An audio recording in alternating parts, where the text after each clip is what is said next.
The clean build era is officially over. If you're still building your car for Instagram likes and clout, which honestly you shouldn't be doing, build your car for yourself. Come on, you're paying the bills on it. I predict in 2026, we're gonna see the return of the more flamboyant Y2K era. We're here for personalization. Minimalism is pretty much over. Respect all builds? Why should we? Let's dive into the other trends that I see that's gonna be happening this year in the car scene.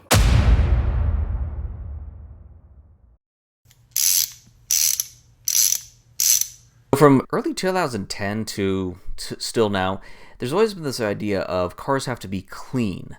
Clean. Everything must be so clean. And that's pretty much a response to the large body kit and more flamboyant styles of the late 90s and the early 2000s. When I got into cars in 2007, there was definitely a pro-bully culture of anything that isn't like 5 or 6 different types of wheels. You were just aggressively told that your opinion and likes are wrong. That's where we started to see the JDM look, the very clean Euro look, and of course in American cars it was either OEM parts or like nothing at all and a set of rims, and of course slamming it on the ground. And I feel like in the aftermarket community we really have kind of stalled out since then on how do we modify a car. Around 2015-16, that's when we started to see Rocket Bunny and wide body kits starting to become more popular. And I think that's actually kind of progenitor of what I would like to see in 2026, is more full-on body kit. There's a Facebook group I'm part of called Front and Rear End Swaps, where Facebook members are taking different body parts and pretty much fusing them together. I see that as a really cool trend and kind of an evolution of having full body kits on cars. Because true, the days of having like the Y2K look from back in the day, I don't think that's ever fully going to come back, though it definitely is starting to gain traction. Younger Gen Z, maybe some older Gen Alpha kids are just like, whoa, these cars back in the day are really cool. The craftsmanship that went into it was genuinely well done, and then it got crappy. Back when I was getting into it, even before then, we really were pushing boundaries. We were swapping headlights, taillights, and not just off-the-shelf stuff. I mean, we were molding body parts. We were working with the metal, fiberglass. I think some of that's going to start coming back because, as I mentioned in Facebook groups, I have been starting to see people learn how to fuse different bumpers together and just trying stuff out. I think that's what we're going to start seeing is the return of exterior maximalism, the end of clean, the end of, oh, it just needs to be on, a certain set of BBSs and airbags, and that's all we're going to do. We're going to start seeing people return to different style wheels. Or what if I took, the bumper off of a WRX and I fused it with the bumper from a Honda Civic? If anything, it's a return of nostalgia for the Y2K era. And the funny thing is, the past few car meetups and shows I've been to, I have started to see those pop up again. And the funny thing is, some of these are original builds from back in the day. I mean, this Civic right here, I think I saw it in magazines when I was young. A lot younger than I am now. So I'm looking forward to seeing full body kit and more custom creation instead of just, hey everyone, make sure to buy the same, front splitter, coilovers, and wheels as I do so we can all be friends and look the same.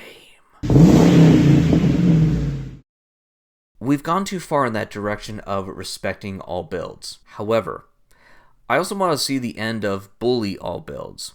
When I got into the car scene in 2007, it was definitely an era of we make fun of anyone who doesn't think just like us. I mean, because during that time period, most boomers were in their 50s, so being a Mustang guy, if I went to a car meet, a lot of the people there would be Gen X, boomers, and a couple of us millennials, all 3 of us.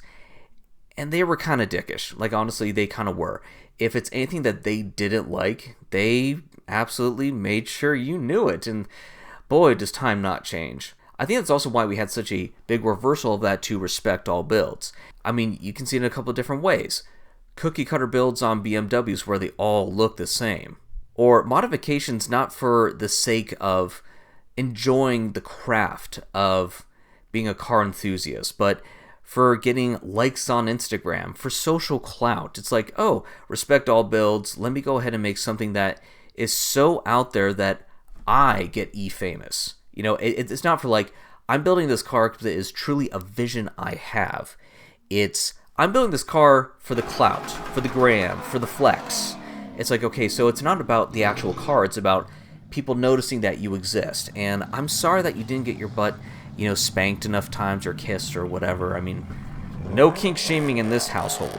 I also advocate for nurturing all builds. The thing is, Respect All Builds has created kind of a malaise of just flavor of the year car, wheels, cool Instagram editing, and that's kind of it.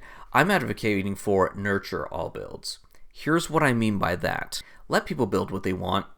If they have a 2003 Toyota Camry and that's what they can do, go for it. Someone inherited, Mima's 93 Buick Park Avenue and they want to try something new, go for it. However, when they start getting lost or a little bit sidetracked, or they just plain want to learn more, be that mentor to someone, because they could be onto something that maybe you just haven't thought of. I'm part of this one Facebook group about putting OEM wheels on other cars. Sometimes that really gets my brain going of just I never thought about doing a build like that. One of them was this Buick Park Avenue from 92, and it had Mercedes AMG wheels on it. And it's just if that was lowered, maybe painted black, let people have those types of ideas and run with them. However, when it comes to, I'm just going to start randomly throwing crap on a car for shits and giggles, gently nudge them back. No, you don't need to go get stuff from AutoZone. Just come on back here. There we go. But then let them do their thing. I've actually have noticed, if you let people modify whatever they want and let them be unique with it, it will absolutely stand out more through all the noise and all the aftermarket malaise that we're kind of having right now. In America, we tend to look to Europe and especially Japan and put them on a pedestal for wow, they really know how to build some crazy cars out there. The thing is, it's because they let people build what they want, but they make sure that they're at least nurtured so they do a good job at it. I think that's where a lot of the ideas of this car's riced or this looks like trash comes from, is from a place of it was done poorly. It could be that if it was done well, it might actually be something, but it wasn't. So what are we going to do? Are we going to help the person up? No, we're going to kick them on the ground. It's kind of what we do. Yep. Kick them on the ground. Should have just, done TE37s and called it a day. You know what? Let people modify what they want. Japan, sure, people will modify Skylines and Silvias, but they put their own spin on it. They put different front ends on cars. They do it well, craftsmanship into it, which makes it look cool. Go back into the early 90s. One guy woke up and said, "Ma, scarlet ne, and my S13's broken. Let's put the front end of a Silvia on my 180SX." And huzzah, now we have the Salady. Cars are meant to be driven. That's why they have wheels.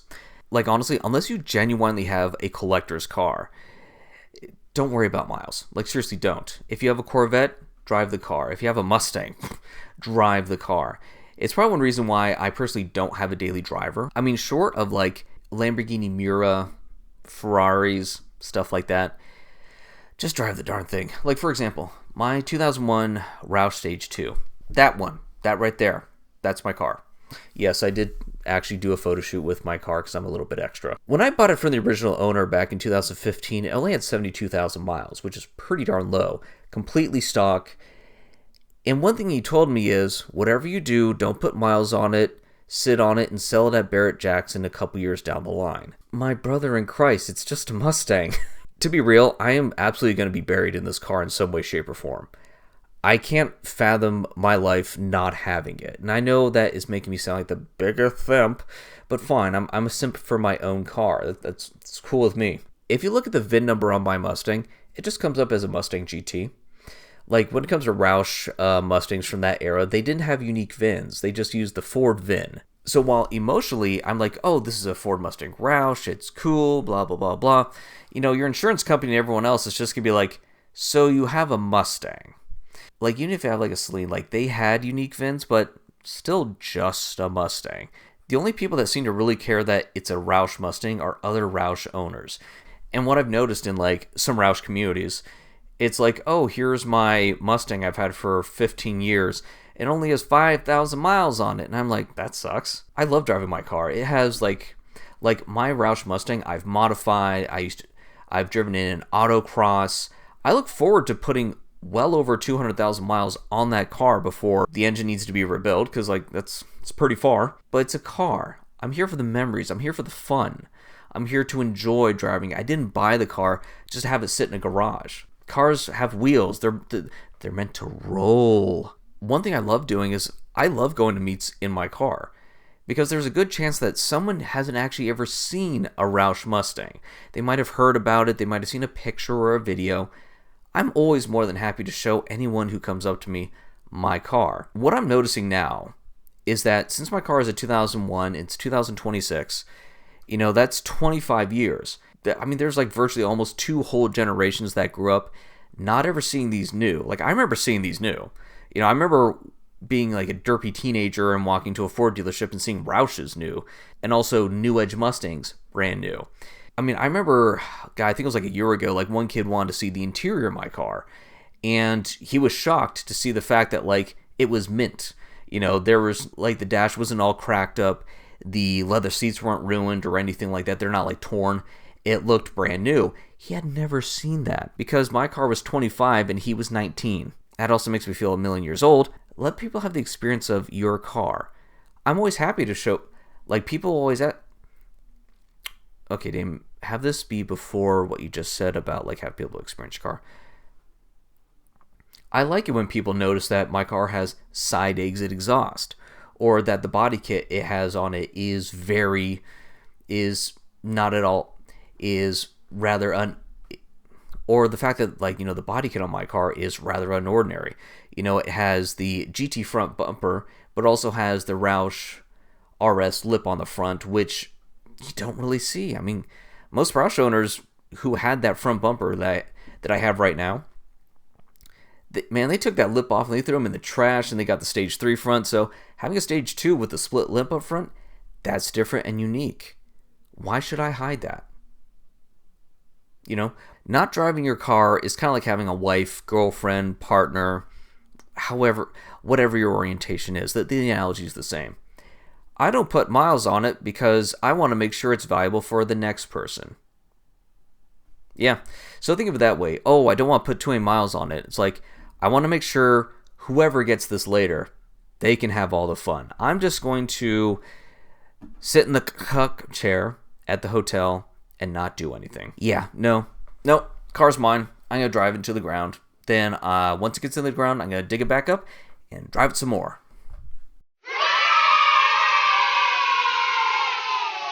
I'm so tired of black wheels. When OEM manufacturers make almost all their cars have black wheels, it's time to stop black wheels.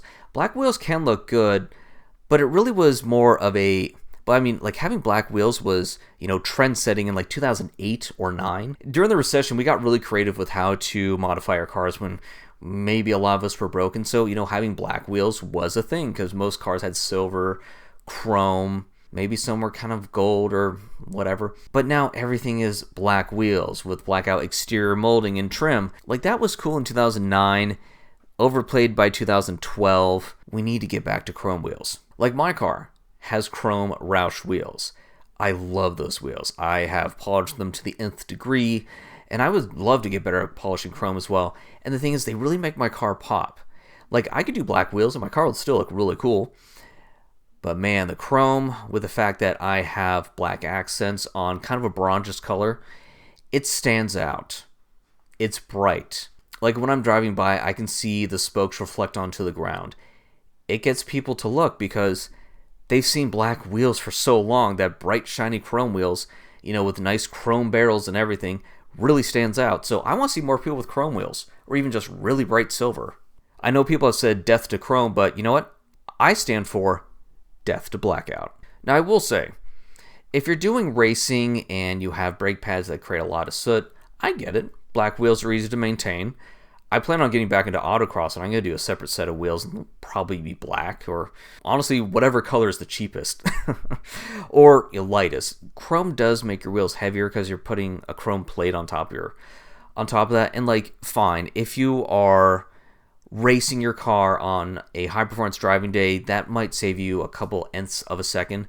Hey, thank you so much for watching Brown Roush. If you're not subscribed, make sure you do so. I think I have the button over here. I'm really big into data and just make sure everything's like right. So leave me a comment down below about like what you liked about this video, what you don't. I actually do read all the comments, even the mean ones.